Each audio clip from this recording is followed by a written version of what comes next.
بسم الله الرحمن الرحيم الرحمن علم القرآن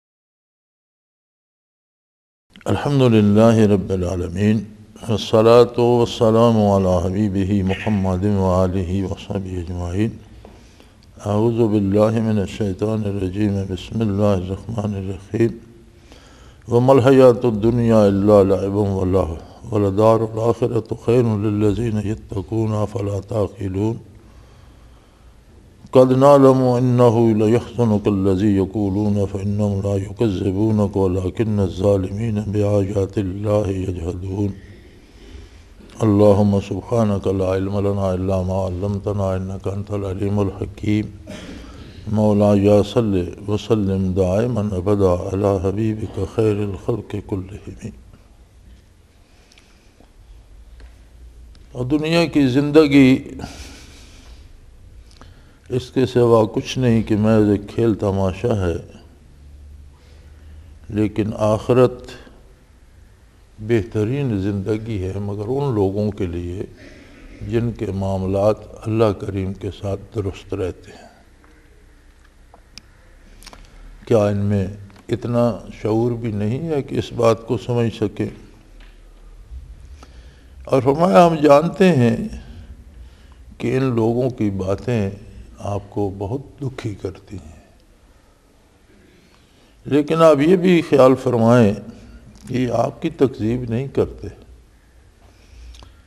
بلکہ یہ ایسے ظالم ہیں کہ اللہ کریم کی آیات کا انکار کرتے ہیں اور یہ جانتے ہوئے انکار کرتے ہیں کہ یہ حق ہے، جانتے ہیں مانتے نہیں۔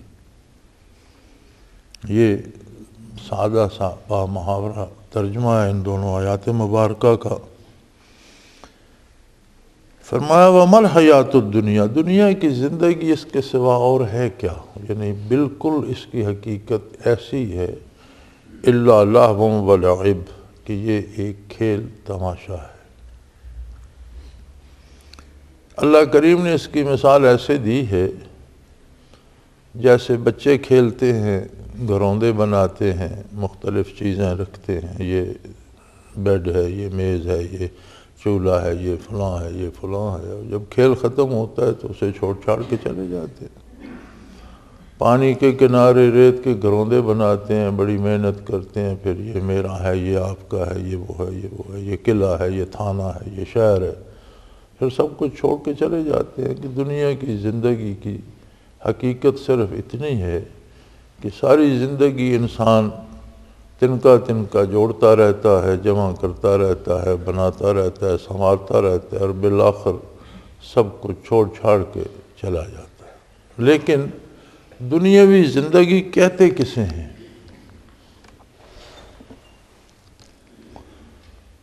فرمایا چیست دنیا از خدا غافل بدن، چیست دنیا از خدا غافل بدن نہ کماشو نکرو فرزند و زن۔ کسی کا دولت مند ہونا یا بیوی بچے ہونا یا مالدار و عیالدار ہونا دنیا نہیں ہے، بلکہ دنیا یہ ہے کہ اللہ کی عظمت سے غافل ہو کر صرف دنیا کے لالچ میں کھو جائے۔ اللہ کے مقرب بندے بھی، حتیٰ کہ انبیاء کرام علیہم السلام بھی جتنا عرصہ دنیا میں رہتے ہیں اسی دنیا کی زندگی جیتے ہیں، اسی دنیا کا جو کھانا پینا ہے وہی استعمال فرماتے ہیں، ازواج مطہرات ہوتی ہیں، اولاد ہوتی ہے، گھر ہوتا ہے۔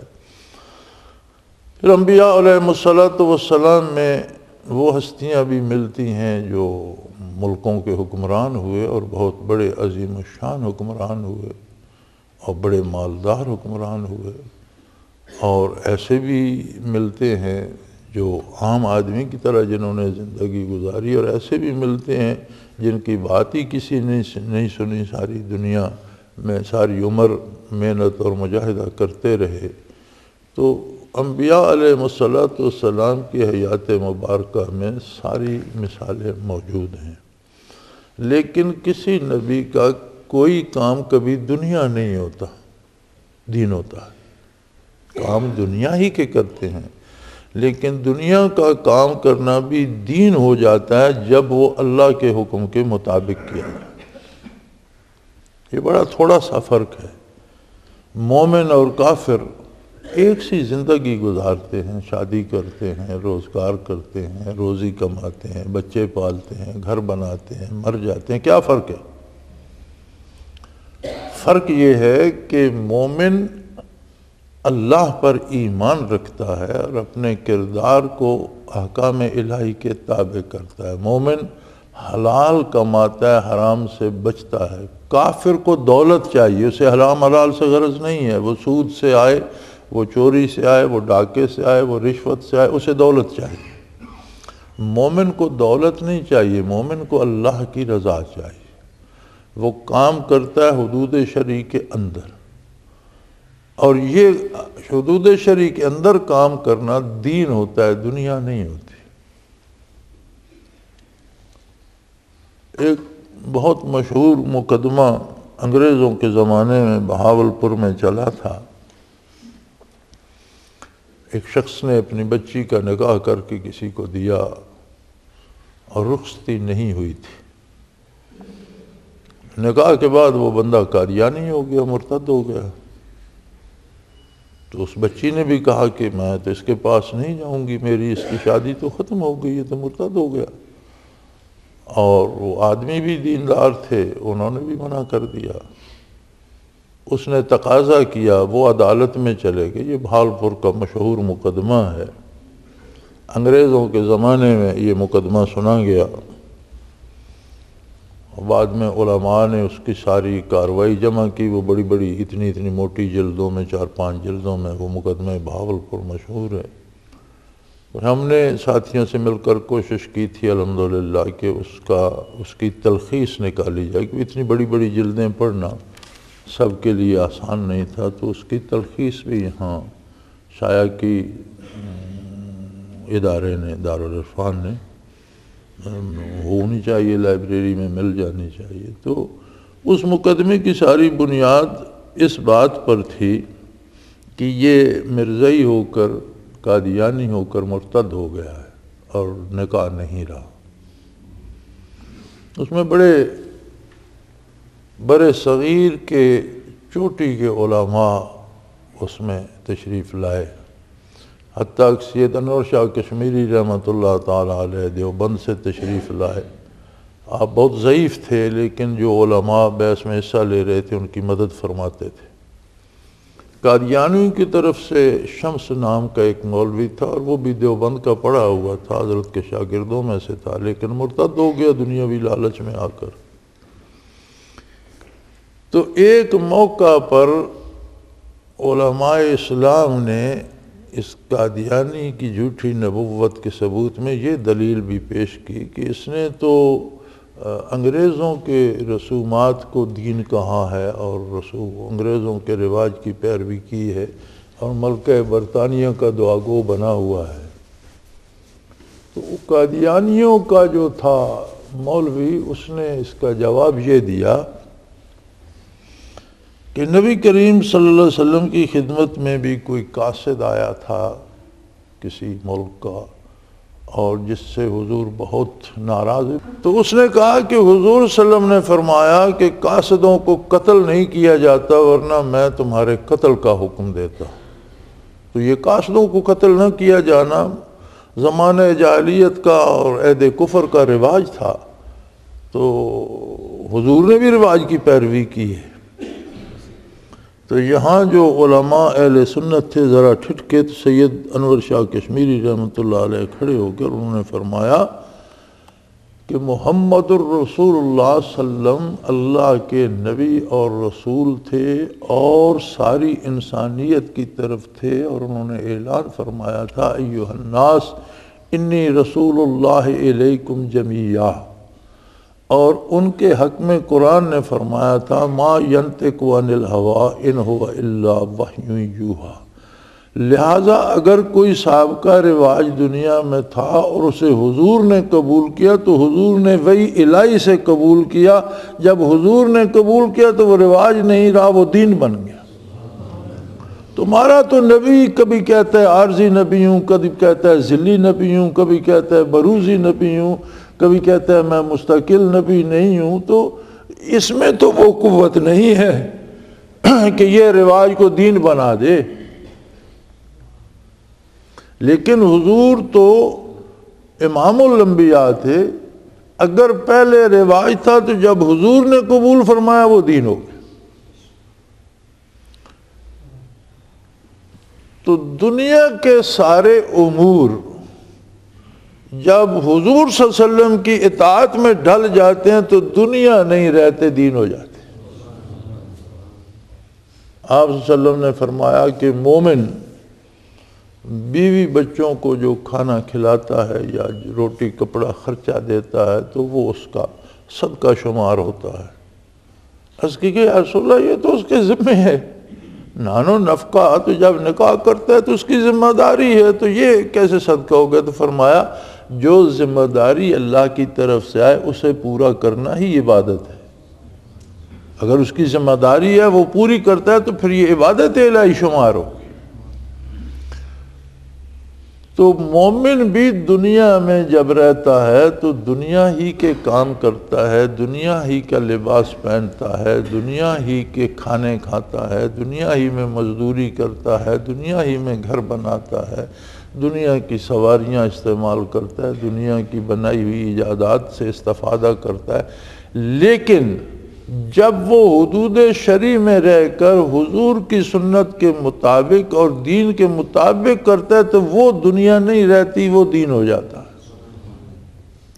اور دین کو چھوڑ کر محض دنیا کی محبت میں پگلا جانا اور دنیا جمع کرنے کے لیے بھاگ دوڑ کرنا اور حلال حرام کی تمیز نہ کرنا، جھوٹ بول کر دھوکہ دے کر پیسے جمع کرنا اور اس طرح سے محلات بنانا اور اس طرح سے عیش و عشرت کرنا، یہ کیا ہے؟ یہ دنیا ہے۔ اور دنیا کی حیثیت اتنی ہے کہ اگر اللہ نے کسی کو دامان نبوت سے محروم کر دیا ہے اور وہ محض دنیا کی پیچھے بھاگ رہا ہے تو ایک دن سارے کو چھوڑ چھاڑ کے چلا جائے۔ جس طرح بچے گھر بناتے ہیں، کھیلتے ہیں، جگہ گھیرتے ہیں، پھر پتھر رکھ کر نشان یہ میرا گھر ہے، یہ تیرا ہے، یہ وہ ہے، کھلونے بناتے ہیں، پھر جب شام ہوتی ہے تو چھوڑ چھاڑ کے گھروں کو چلے جاتے ہیں، کوئی پرواہ نہیں کرتا ان کی کہاں گے۔ فرمایا دنیا کی حیثیت یہ ہے وَمَا الْحَيَاةُ الدُّنْيَا، دنیا کی زندگی اس کے سوا کچھ بھی نہیں۔ کیا ہے اس کے سوا؟ إِلَّا لَعِبٌ وَلَهْوٌ، فضول کھیل تماشے کے علاوہ کچھ بھی نہیں۔ جمع کرتے رہو، جوڑتے رہو، بناتے رہو۔ اور پھر کھیل تماشے میں تو یہ ہے کہ جو بچے کھیلتے ہیں اس میں کوئی نقصان نہیں ہوتا، وہیں سے اینٹ روڑا چاہ کے وہ بنا لیتے ہیں اور چھوڑ کے چلے جاتے ہیں۔ تو دنیا میں تو آدمی کے پاس ایک ایک سانس انتہائی قیمتی ہے۔ میں نے دیکھا ہے بعض لوگ نماز روزے کے بھی بڑے پابند ہیں، داڑیاں بھی رکھی ہوئی ہیں، تہجد گزار ہیں، تسبیحات بھی پڑھ، ہر وقت تسبیح ہاتھ میں ہے، تلاوت بھی کرتے ہیں، لیکن پیسے جمع کرائے ہوئے ہیں بینک میں، وہاں سے سود آ رہا ہے، وہ کھا رہے ہیں۔ تو میں نے ایک بار پوچھا بھی ایک آدمی سے کہ تم اتنی عبادت کرتے ہو، نیک ہو، تو یہ سود کیوں کھا رہے ہو؟ وہ جی بس یہی پیسے ہیں، اگر یہ کھائیں گے ختم ہو جائیں گے تو پھر کہاں سے لیں گے، ہم کہاں جائیں؟ میں نے کہا یار جس نے تمہیں پیدا کیا ہے اس نے تمہاری روزی کا ذمہ بھی لیا ہے، جو موجود ہیں یہ تو کھاؤ نا، پھر دیکھو کہاں سے سبب بناتا ہے، روزی تو اس نے دینی ہے۔ وہ جی یہ کہنے کی باتیں ہیں، بس ہر کوئی اسی طرح کہتا ہے۔ اب اگر اللہ کریم پہ اتنا بھی اعتماد نہ ہو تو پھر وہ سارا نماز روزہ تو ایک فراڈ ہی ہوگا، پھر تو یہی ہوگا کہ لوگ مجھے نیک سمجھیں۔ یعنی اگر کوئی آدمی حرام اس لیے کھاتا ہے کہ میں کیا کروں پھر اور کہاں سے لوں گا، تو یہ تو کوئی حرام کے جائز ہونے کی دلیل تو نہیں ہے۔ اضطرارن کہتے ہیں جی، اضطرارن حرام حلال کیا گیا، غلط کہتے ہیں۔ اضطرارن حرام حرام ہی رہتا ہے، وہ حلال نہیں ہوتا۔ حرام کو حرام سمجھ کر اتنا کھانے کی اجازت دی گئی کہ اس کی جان بچ جائے۔ اگر کوئی بھوک سے مر رہا ہے اور سوائے حرام کے نہیں ملتا کھانے کو، تو اس کے لیے حرام حلال نہیں ہو جاتا، بلکہ حرام رہتا حرام ہی ہے۔ اتنا کھا لے جس سے زندگی بچ جائے، مرے نہیں، تو وہ اسے معافی دی گئی ہے حرام کھانے پر، حرام حلال نہیں ہوتا۔ یعنی مضطر کے لیے بھی اضطراری حالت میں بھی جو حرام کھانے کی اجازت دی گئی وہ یہ ہے کہ حرام کو حرام ہی سمجھے، حرام حرام ہی ہے، اور پیٹ بھرنے کے لیے نہ کھائے بلکہ اتنا کھائے جس سے موت ٹل جائے، زندگی بچ جائے۔ یہ نہیں کہ اسے صبح و شام وہی کھانا شروع کر دے۔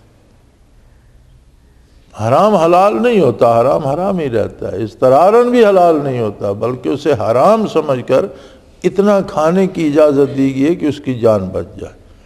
تو فرمایا یہ دنیا کے لیے محنت کرنا، دنیا کے لیے عمر ضائع کر دینا، اور یہ جو سانس ہے یہ تو ایک نقدی ہے، جو سانس خرچ ہو رہا ہے وہ ہو رہا ہے، وہ دوبارہ نہیں آئے گا۔ جو لمحہ بیت گیا وہ بیت گیا۔ یہ لمحات زندگی ہمارے پاس ایک نقدی ہے۔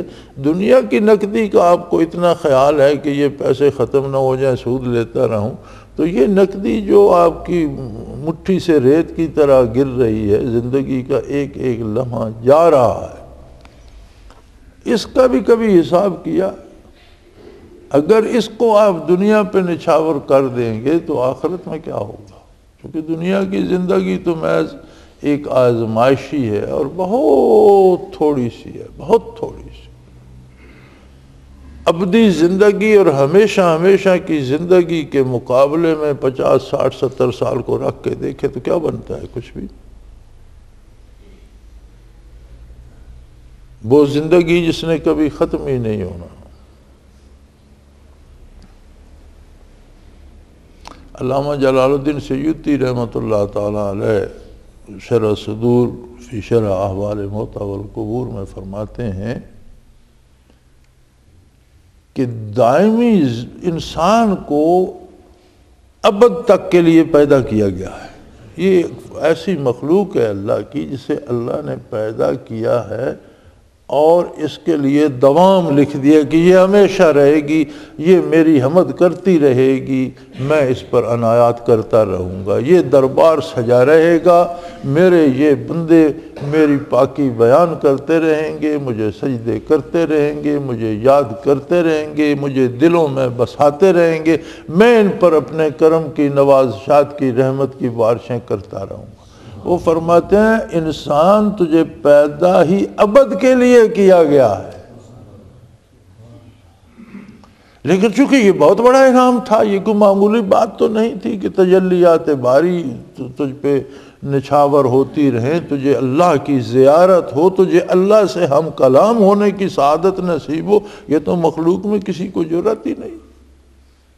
وہ فرشتے جو احکام الہی کی تعمیل کرتے ہیں، وہ بھی قرآن کریم فرماتا ہے کہ جب احکام الہی نازل ہوتے ہیں تو وہ شل ہو جاتے ہیں، سٹن ہو جاتے ہیں، حواس گم ہو جاتے ہیں، پھر بڑی دیر بعد ہوش میں آ کر پھر ایک دوسرے سے پوچھتے ہیں بھئی مجھے یہ سمجھ آئی، مجھے یہ، وہ کہتے ہیں جو کچھ اللہ نے فرمایا وہ حق ہے، پھر اس پہ عمل کرتے ہیں۔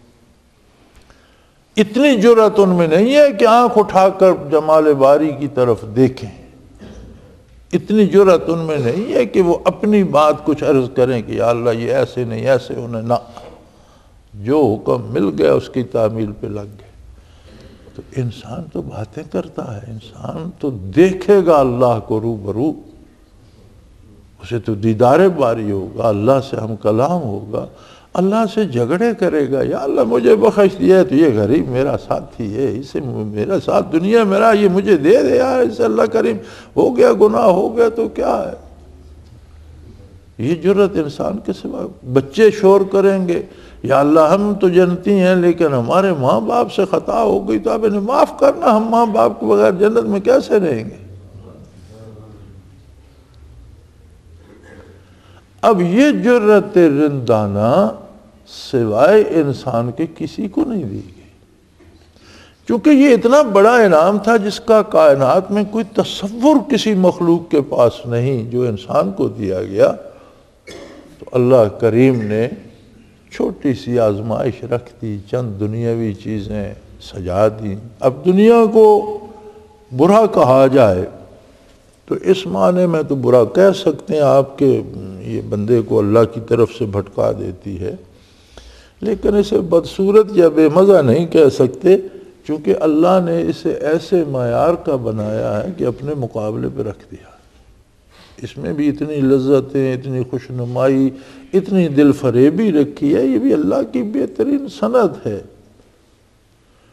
وہ جو شاعر نے کہا تھا نا کہ رخ روشن کے آگے شمع رکھ کر وہ یہ کہتے ہیں، رخ روشن کے آگے شمع رکھ کر وہ یہ کہتے ہیں، ادھر جاتا ہے دیکھیں یا ادھر پروانہ آتا ہے۔ پروانے کا امتحان ہے کہ وہ شمع پہ جا کے نچھاور ہوتا ہے یا ہمارے رخ انور کی طرف آتا ہے۔ تو یہ وہ شمع بنا دی اللہ کریم نے، اس میں لذات بھی ہیں، اس میں خواہشات بھی ہیں، اس میں نمود و نمائش بھی ہے، اس میں بڑی ہاؤ ہو ہے، اور بندہ اس پہ نچھاور ہو جاتا ہے، لیکن دوسری طرف جمال باری ہے۔ اب جمال باری تک کسی کا براہ راست ادراک نہیں پہنچتا، وہ تو بہت عظیم ہے۔ دنیا کی حیثیت کیا ہے؟ جمال باری سے حجاب ہٹاتا ہے اللہ کا نبی اور رسول۔ نبی کے دامن سے جو وابستہ ہو جائے اسے اللہ روبرو نظر آنے لگتا ہے۔ اسے نظر نہیں آتا لیکن وہ دیکھ رہا ہوتا ہے۔ یہ عجیب بات ہے۔ ان مادی آنکھوں کو مادی عالم کو دیکھنے کی قوت دی گئی ہے۔ جب دنیا سے جاتا ہے تو ارشاد ہوتا ہے فَكَشَفْنَا عَنْكَ غِطَاءَكَ فَبَصَرُكَ الْيَوْمَ حَدِيدٌ، تمہاری آنکھوں سے ہم نے پردے ہٹا دی، آج تمہاری نگاہیں فولادی ہو گئیں، اب تم فرشتوں کو بھی دیکھ سکتے ہو، جنت دوزخ کو بھی دیکھ سکتے ہو، جنت میں جو جانا ہے جنہوں نے وہ ذات باری کو بھی دیکھ سکیں گے۔ اس دنیا میں موسیٰ علیہ السلام نے آرزو کی رب ارنی انظر الیک، یا اللہ میرے سامنے آ، میں تجھے دیکھنا چاہتا ہوں۔ محبت، تڑپ، عشق اس نے مجبور کر دیا کہ مجھے اپنا جمال دکھا۔ فرمایا لن ترانی، اس دنیا میں ان مادی آنکھوں سے آپ نہیں دیکھ سکتے، لیکن حدیث شریف میں موجود ہے کہ ہر جنتی کو اللہ کا دیدار ہوگا، روبرو دیکھے گا۔ تو وہ جو کیفیت آخرت کی ہے، نبی کا کمال یہ ہے، نبی صلی اللہ علیہ وسلم کا کمال یہ ہوتا ہے کہ جو لذتیں جنتیوں کو جنت میں نصیب ہوں گی وہ اعمال کرنے پر انسان کے دل میں اور روح میں اس جہان میں بھی سرایت کر جاتی ہے، اسے بڑا مزہ آتا ہے اس میں۔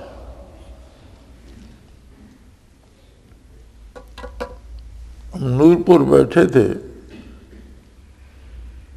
ایک ہمارے ہاں سرکاری محکمے کا ایک افسر ہوتا تھا، کسی محکمے کا مجھے یاد نہیں، بہت سے محکمے بنے ہوئے ہیں، وہ پرویزی تھا، غلام احمد پرویز کا پیروکار تھا۔ تو کسی کے پاس ایک کتاب تھی، اس میں امام ابو حنیفہ رحمۃ اللہ علیہ کا تذکرہ تھا، تو بات اس طرح سے کی گئی تھی، آپ کی سوانے میں ملتی ہے کہ پڑوسیوں کے بچے نے کہا، وہ زمانہ تو بجلی کا نہیں تھا تو لوگ چھتوں پہ سوتے تھے گرمیوں میں، تو اس نے والد سے پوچھا کہ ابا میں رات سوتے دیکھتا تھا، صبح اٹھتا دیکھتا تھا تو ایک اس جو پڑوسیوں کا گھر ہے اس کے سین میں ایک ستون تھا، تو اب تو وہ نہیں ہے، تو ایک پلر کھڑا ہوتا تھا، کبھی رات کو بھی آنکھ کھلتی تھی تو وہ پلر نظر آتا تھا کھڑا۔ تو اس نے کہا بیٹا وہ ستون اور پلر نہیں تھا، وہ امام ابو حنیفہ رحمۃ اللہ علیہ تھے جو ساری رات اللہ کی عبادت میں کھڑے رہتے تھے، اب ان کا وصال ہو چکا ہے۔ اس بات کو اس پرویزی نے پکڑ لیا، وہ کہنے لگا یہ کیسے ممکن ہے کہ ایک شخص روزانہ ہر رات کو کھڑا رہے؟ میں نے کہا کہاں کے رہنے والے ہوں گے؟ لاہور کے۔ میں نے کہا لاہور میں تو ایک وہ محلہ ہے پیشہ وروں کا بڑا مشہور ہے، ہیرا منڈی، تم جانتے ہو ہیرا منڈی میں جو عورتیں پیشہ کرتی ہیں وہ راتوں کو کبھی نہیں سوتی؟ ہاں کہتے ہیں جانتے ہو۔ یہ بھی جانتے ہیں کہ وہ کبھی زندگی بھر راتوں کو نہیں سوتی؟ یہ بھی جانتے ہو۔ میں نے کہا کیوں نہیں سوتی؟ انہیں پیسے ملتے ہیں، دولت کماتی ہیں اور عیاشی کرتی ہیں۔ تو میں نے کہا دولت کی محبت میں بندہ ساری عمر ساری رات جاگ سکتا ہے، تو جس کے دل میں اللہ بستا ہو اسے اتنی لذت نہیں ملتی کہ وہ رات کو جاگ سکے؟ یعنی چند سکے جسے رات کو مل جاتے ہوں یا برائی کرنے کا موقع مل جاتا ہو، تو دنیاوی لذتوں یا دنیاوی دولت کے حصول کی لذت میں تو اتنی طاقت ہے کہ وہ بندہ ساری عمر ساری رات جاگتا رہے۔ تو تم عشق الہی کو اور جمال باری کو اور قرب الہی کو کچھ نہیں سمجھتے کہ جسے وہ نصیب ہوتا ہو اس کو آنکھ جھپکنے کو جی کیوں چاہے گا؟ میں نے کہا تمہیں غلطی لگی ہوئی ہے، یہ لوگ جو سوتے ہیں یہ سوتے بھی نہیں ہیں۔ یہ الگ بات کہ ولی کی نیند بھی ناقص وضو ہوتی ہے، اس کا وضو نہیں رہتا، لیکن ایسے لوگ بھی دنیا میں ہیں جنہیں ہم سمجھتے ہیں سو رہے ہیں، وہ سوتے میں بھی اللہ کے قریب ہوتے ہیں، وہ سوتے میں بھی ان کی رگو پہ میں اللہ ہو رہی ہوتی ہے، سوتے میں بھی ان کے وجود کا ذرہ ذرہ ذاکر ہوتا ہے۔ اور حدیث شریف میں ملتا ہے کہ ایسے لوگوں کی اہل اللہ کی نیند بھی عبادت شمار ہوتی ہے۔ تو یہ لوگ کسی لالچ میں نہیں کھڑے رہتے، یہ تو اس لذت میں کھڑے رہتے ہیں جو انہیں اللہ اکبر کے اللہ کے روبرو ہو جاتے ہیں، جو لذت نصیب ہوتی ہے اس لذت میں کھڑے رہتے ہیں۔ بھائی وہ تو نہیں تھکتے۔ کوئی گانا سننے کا عادی ہے تو ساری رات بیٹھ کے گانا سن سکتا ہے، کوئی فلمیں دیکھنے کا عادی ہے تو ساری رات بیٹھ کے فلمیں دیکھتا رہتا ہے، کوئی جوئے کا عادی ہے تو ساری رات بیٹھ کے جوا کھیلتا رہتا ہے، کوئی چوری ڈاکے کا عادی ہے تو ساری رات چوری ڈاکے کے لیے دوڑتا رہتا ہے۔ تو جسے اللہ سے عشق ہے وہ اللہ کے لیے نہیں جاگ سکتا، تمہارا دماغ خراب ہے۔ لیکن چونکہ تم تو مرتد ہو چکے ہو، تمہیں کیا پتہ اللہ کی عظمت کیا ہے اور رسول کی برکات کیا ہے اور دین کیا ہے۔ تو دنیا یہ ہے کہ لذات دنیا میں کھو جائے اور عظمت الہی کی پرواہ نہ کرے، احکام الہی کی پرواہ نہ کرے، تو پھر زندگی دنیا ہو جاتی۔ اور دنیا فرمایا یہ تو محض کھیل تماشا ہے، چند دن تم دولت مند بھی بن جاؤ، چند دن تم ملک کے صدر سربراہ بن جاؤ، چند دن تم بہت بڑے افسر بن جاؤ، چند دن تم جرنیل بن جاؤ، چند دن تمہارے پاس بہت خوبصورت گاڑیاں آ جائیں، چند دن تمہارے مکان سونے چاندی کے بن جائیں، لیکن آخر آنا تو قبر میں ہی ہے۔ گاڑیاں بھی پیچھے رہ جائیں گی، موٹریں بھی پیچھے رہ جائیں گی، مکان بھی رہ جائیں گے، دولت کے انبار بھی رہ جائیں گے، قبر میں آؤ گے تو تمہارے پاس کیا ہوگا؟ سو فرمایا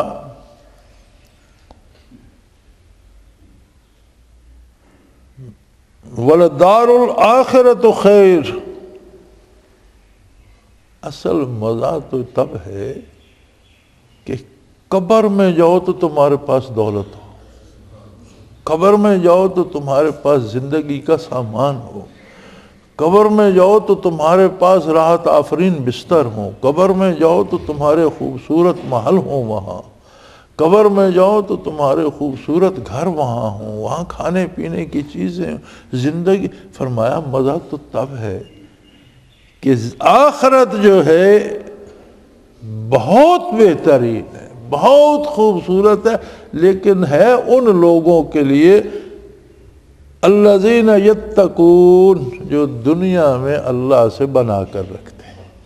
تقویٰ کیا ہے؟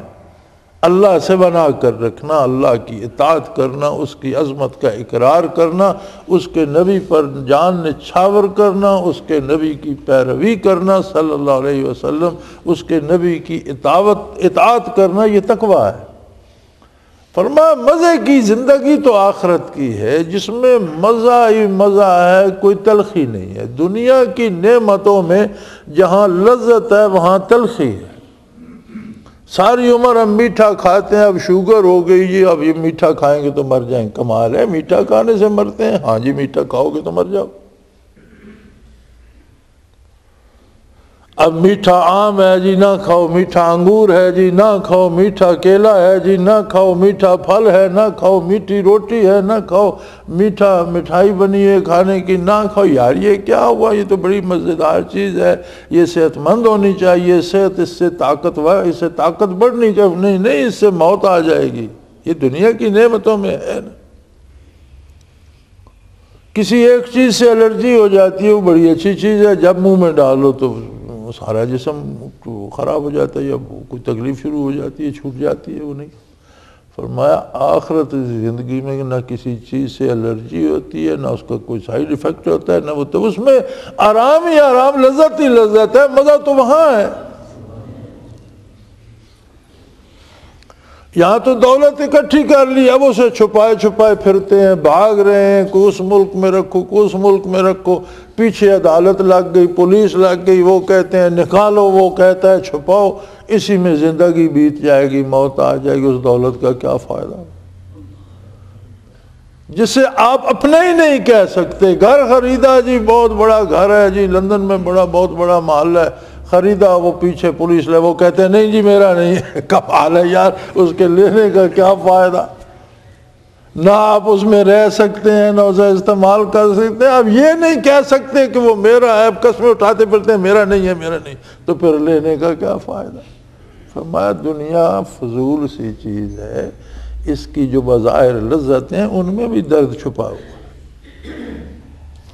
ایک چیز کھانے میں لذیذ ہوتی ہے، پیٹ خراب کر دیتی ہے، ایک چیز کھانے میں مزیدار لگتی ہے، بخار ہو جاتا ہے، ایک چیز کھانے میں، ایک کپڑا پہننے میں اچھا لگتا ہے، لیکن اس کے کو ایسا اثر آتا ہے کہ کوئی بیماری شروع ہو جاتی ہے۔ ایک گاڑی بہت خوبصورت ہے، لاکھوں روپے بھر کے آپ نے لی، ایکسیڈنٹ کرتی ہے، آپ کو بھی ساتھ لے جاتی۔ کہ دنیا کی لذتوں میں رنج بھی ہیں۔ آپ کو حکومت مل جاتی ہے، شہنشاہی مل جاتی ہے، ملک مل جاتا ہے، سلطنت مل جاتی ہے، اب مارنے والے پیچھے لگ جاتے ہیں، بھگانے والے پیچھے لگ جاتے ہیں۔ آپ کہتے ہیں میں بادشاہ ہوں، وہ کہتے ہیں یہ بڑا بے شرم آدمی ہے، اسے بھگاؤ، اسے مارو، لوگ کتا کتا نعرے لگاتے ہیں، آپ بادشاہ بن کے بیٹھے ہوئے ہیں۔ کمال ہے۔ یعنی جہاں دنیا میں لذتیں ہیں وہاں اس سے زیادہ رنج ہے دنیا کی ہر نعمت کے ساتھ۔ وَالْآخِرَةُ خَيْرٌ لِلَّذِينَ يَتَّقُونَ، آخرت تو متقی لوگوں کو، اور وہ تو سراسر خیر ہے۔ آخرت کی کسی نعمت کے ساتھ کوئی سائیڈ ایفیکٹ نہیں ہے، کوئی رنج نہیں ہے، کوئی دکھ نہیں ہے جو کچھ ہے وہ ہے، اس میں جو لذت ہے لذت ہے، اس میں جو آرام ہے آرام ہے، اس میں جو سکون ہے سکون ہے۔ فرمایا زندگی تو وہ ہے، اور خوش نصیب ہیں وہ جو اسی دنیا میں ہمارے ساتھ رہتے ہیں، یہی دال روٹی کھاتے ہیں، لیکن کمال ہے وہ جیتے آخرت میں۔ ان کے لیے وہاں محل بن رہے ہوتے ہیں، ان کے لیے وہاں مکان بن رہے ہوتے ہیں، ان کے لیے وہاں نعمتیں سج رہی ہیں۔ کیسے یہ کیسے ہو سکتا ہے؟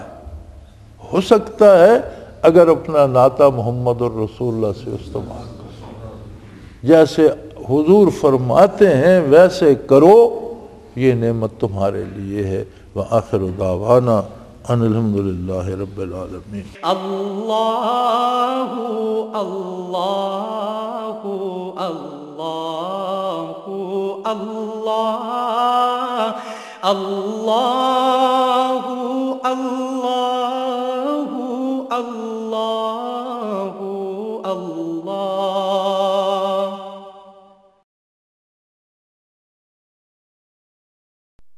حضرت امیر محمد اکرم آوان مد ذلہ العالی دارال عرفان منارہ ضلع چکوال میں سالہ سال سے قرآن و حدیث کے اوپر خطابات کر رہے ہیں اور سلسلہ نقشبندیہ اویسیہ کے مطابق لوگوں کو ذکر الہی کی تربیت دے رہے ہیں۔